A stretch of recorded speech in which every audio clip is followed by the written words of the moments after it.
Сәлем баршаңызға, менің арнама қош келдіңіздер.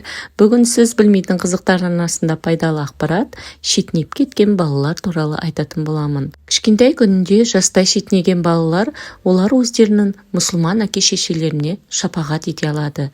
Қияметте бір топ бала жүреді дейді. Алла бірінші періштелерден сұрайды, мыналар неге кірмейді деп. Сонда әлгі балалар неге кірмейсіңдер дегенде, біздің әке-шешеміз тозақта, олар кірмейінше біз кірмейміз дейді. Сол кезде Алла тағала періштелерге, бұлардың әке-шешелерін шығарыңдар. Егер жүректері иман еткен болса, сол балалары өздеріне шапағат етеді.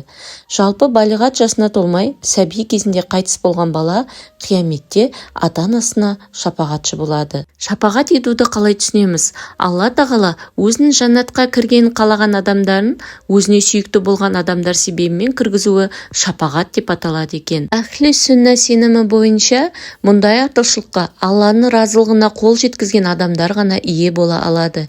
Яғни Аллаға сенбеген, оның ризашылығына лайық болмаған адамдар шапағатқа да лайық болмайды. Балиғат жасына толмай қайтқан балалардың ата-анасына сүйіншілер болады. Басты себебі баласынан айырылудың қайғысын арқалап, беруші де, алушы да бір жаратушы Алла екеніне мойынсұнуы керек.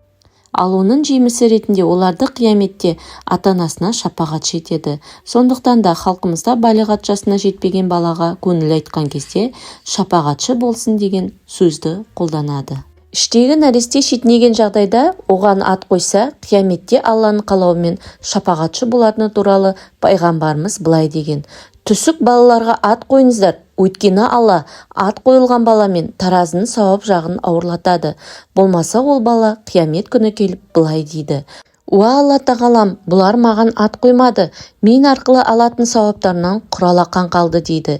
Яғни іште жатып шетінеген сәбиге де ат қойылады. Ал ондай сәбилердің жағдайы қалай болады? Олардан қияметте есеп-қисап сұралмайды. Қайта ол сәби қиямет күнінде ата-анасына шапағат ететін болады. Балалар әке-шешесінің алдынан шығып етегіне жабысатыны, Алла оларды жәннатқа кіргізбейінше жібермейтіні туралы сүйінші хабарлар келген. Ал жастайынан шетінеген немесе қайтыс болған жас балалардың орнына жәннат екені хадисте айтылады. Олар күнәсіз. Сондықтан қайтыс болған жас баланың жаназа дұғасы оқылғанда, ол үшін Алладан кешірім тілеместен былай деп дұға тіледі: Аллахым, бұл баланы жәннатта бізді қарсы алушы және ақырет сый ет. Аллахым, бұл баланы бізге шапағатшы ет және шапағатын қабыл ете көр деп. Егер ақпарат пайдалы болса, видеоға лайк басып, менің арнама тіркелмеген болсаңыздар тіркеліп, қоңыраушаны басуды ұмытпаңыздар. Барлықтарыңызға сәттілік.